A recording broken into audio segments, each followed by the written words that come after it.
Have you always struggled to get that wish list plant that you've been wanting for your collection for a while? Do you just miss out on them?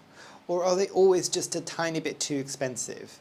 Have you never been able to find it in your area? Stick around with me and I'll show you how I've been able to get most of my wish list plants into my collection.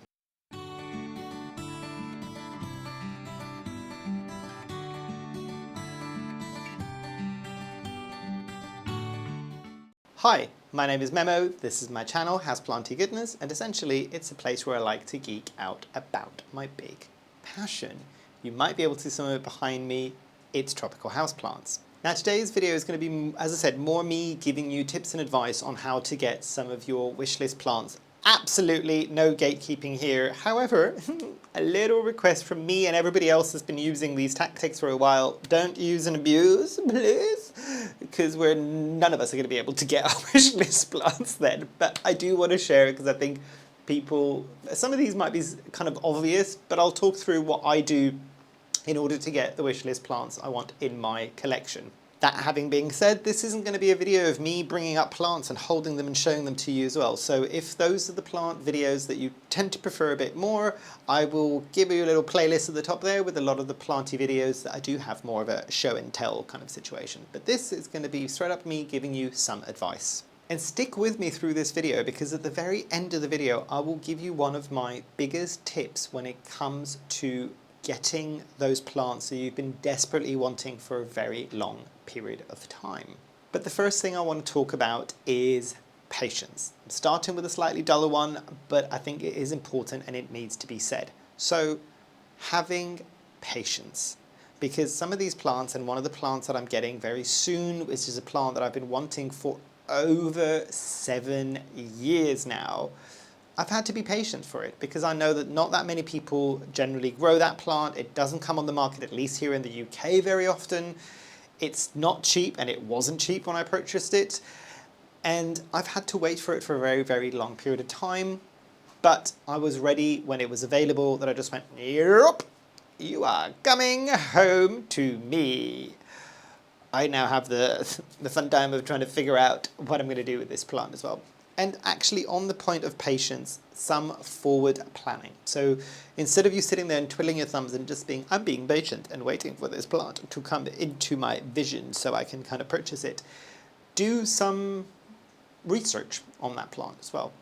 I have done some research on this plant over the years of me wanting this, of kind of going, where does it grow? How does it grow? What experiences have people had with it? This is a plant that a lot of people generally do not have or don't have in their collections, so the amount of information is very, very slim. So it's taken me some time to find this information, and I'm sure that when I get it in my care, I'm going to have to do things maybe the same way or slightly differently depending on how it adjusts to my conditions.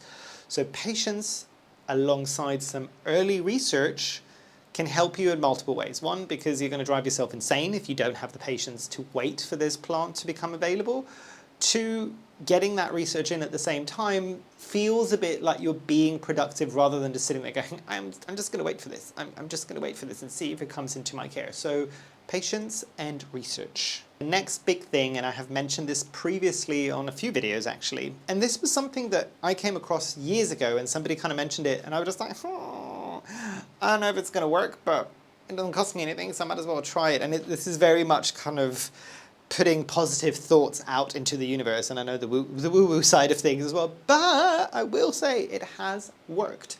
So if you've got an Instagram account that's kind of very heavily kind of geared towards plants, or a separate planty account, or even if you don't, basically, and you've got your own personal one and you post about plants on occasion, no doubt at some point you will get some people that you are kind of following or follow you that are into plants or that you're planty friends with. So this is a good way of how to kind of put it out there into the universe, basically.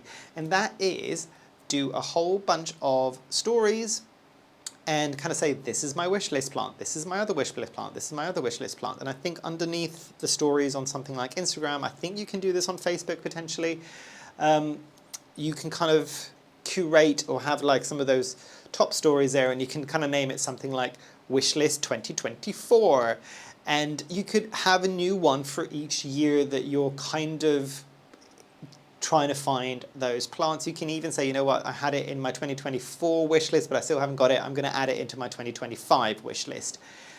And the thing that happens a lot of the times with this is people might be looking at your kind of profile, and this isn't just necessarily just on Instagram. I think you can do something similar on Facebook or TikTok or any of the big social platforms, and making that information available to people is an interesting way of kind of putting it out there, because what you will get a lot of the times, this has happened to me and even people that I know that don't have a platform or they're not content creators necessarily, have shared similar experiences with me, because what happens there is somebody who follows you might look at your plants and just go, oh, I really wish I had the plant that this individual has. Ooh, but look, they've got a wish list, and actually one of the plants on their wish list is a plant that I have. Guess what's going to happen there? That individual will reach out to you and just kind of go, oh, I see that you want this plant and it's in your wish list. Have you got it? And I've got like a cutting or a rooted cutting or a plant that I can send you, and I'm really looking for this plant and I can see that you've got it. Would you like to do a trade? Ta-da! Not only are you getting a wish list plant, but a lot of the times you're kind of getting it for free because you're getting it through a swap. So, and it sounds a bit involved, it really isn't, but it does really work. Like every time I've done something like this, almost invariably, at least one of the plants on my wish list will come into my collection within a couple of weeks or a couple of months at most, basically. I've even had certain old wish lists that are still on my profile, and years later people are still kind of contacting me. I need to like update those. It's kind of saying, are you still looking for this? I'm just like, yes or no, and let's do a swapsy.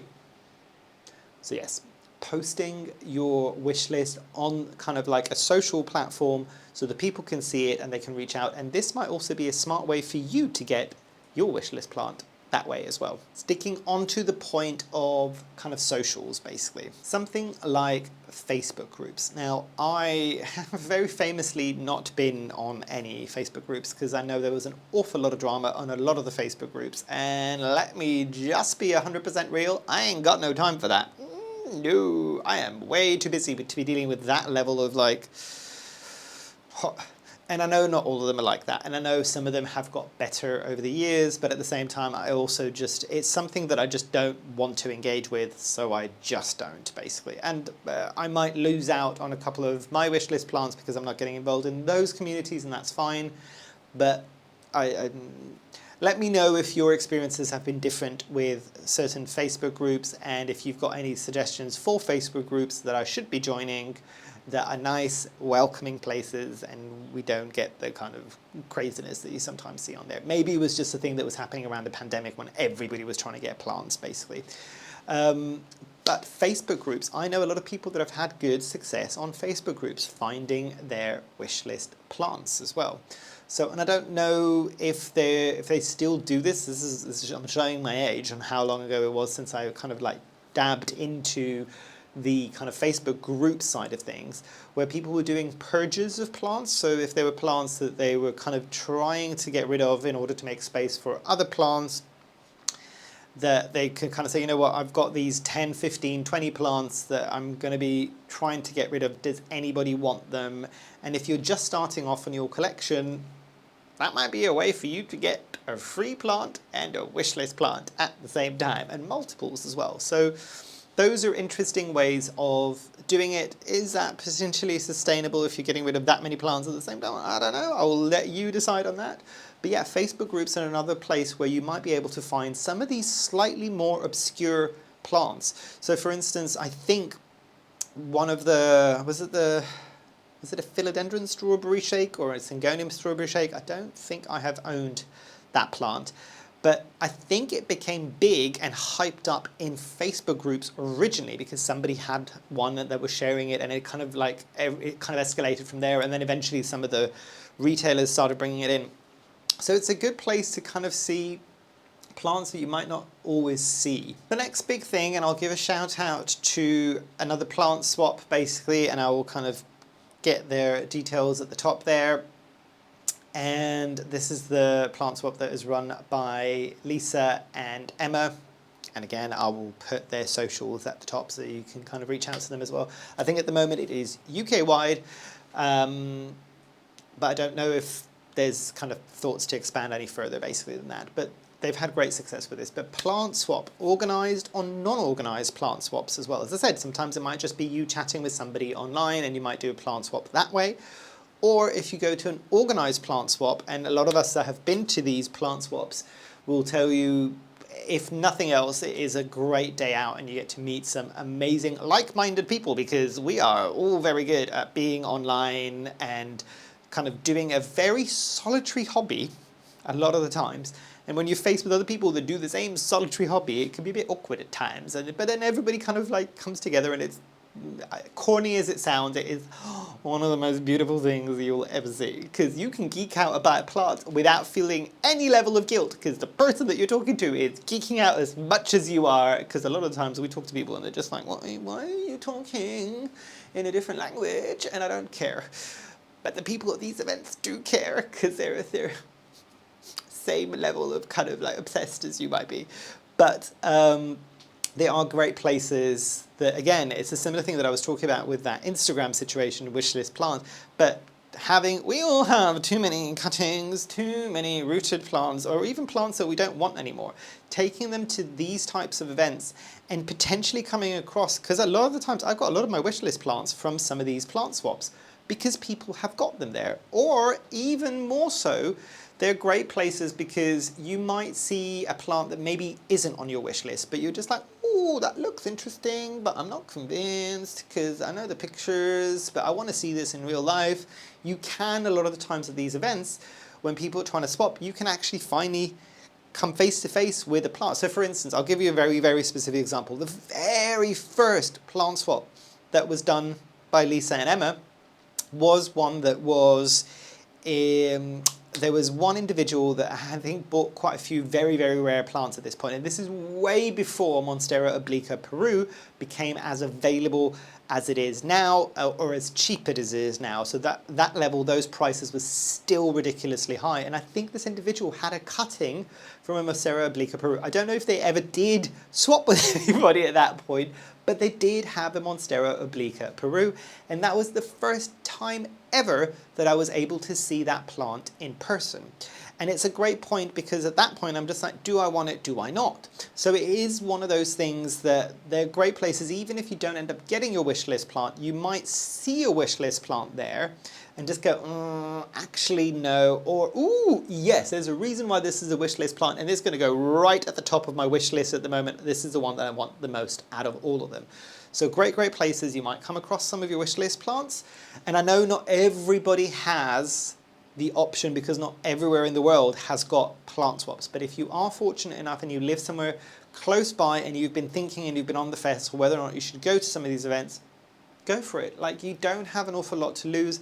Generally, entry isn't ridiculously expensive. And if nothing else, you're going to have a great day out and you'll meet some like-minded people. The other one that's really, really obvious, but it wouldn't be a true video talking about how to get your wishlist plants without me adding this into the video, which is importing. There's a reason why importing plants has become so popular globally with people trying to grow collections, because sometimes that is the only way to be able to get that specific plant in your country, basically.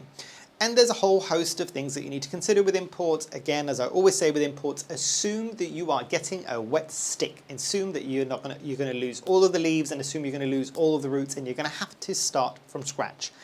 And then decide whether or not it's worth it to you.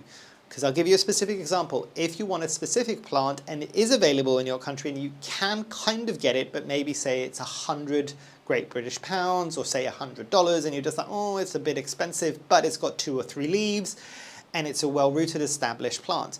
You might be able to get that same plant for say 20 Great British pounds or $20 from a company like Ecuagenera, and you can get it imported, and you think you're going to be getting a much larger and established plant. But if you then consider for a moment that you will lose all of the leaves and all of the roots, and you're going to have to start from scratch, and that tiny plant stem might have to start with tiny little leaves again, and granted it will be faster for you to get those bigger leaves again, is that kind of balancing act worth it for you and the stress levels that you might get.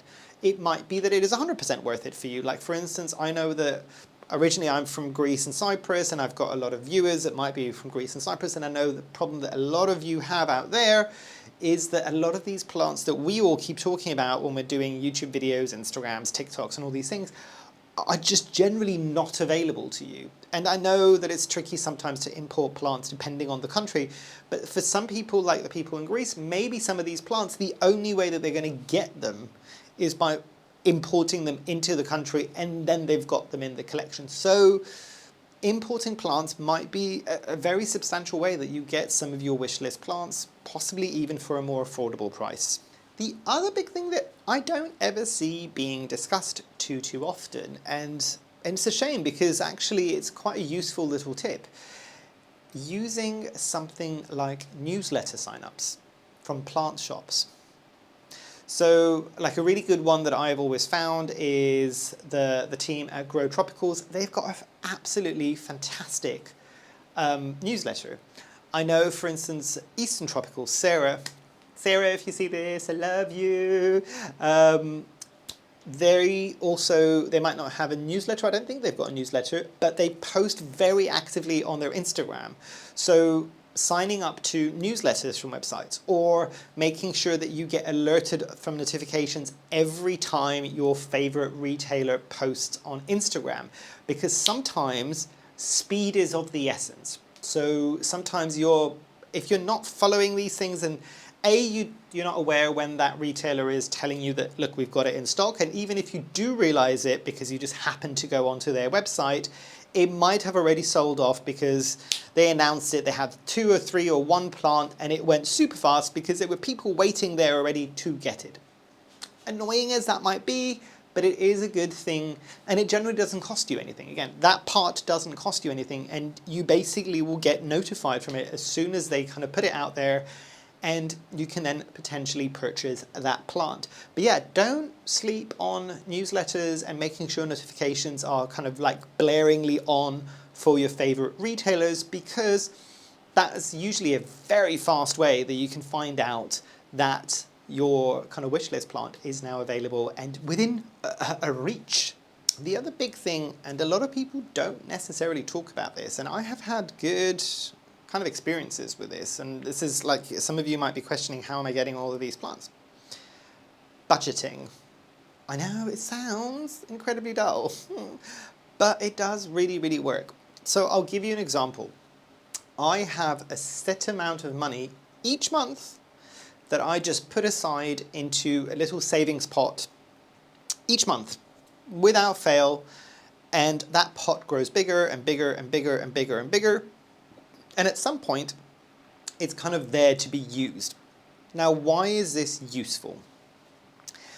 Because a lot of the time, wishlist plants might be quite expensive. They might also have a price tag that is very prohibitive of you being able to purchase it like that. And remember what I was just talking about now with the newsletters and the updates from the retailers, those types of things, when they'll go super fast. And I'll give you an old example when it was exceptionally difficult to get your hands on a Philodendron gloriosum. We've come a long way.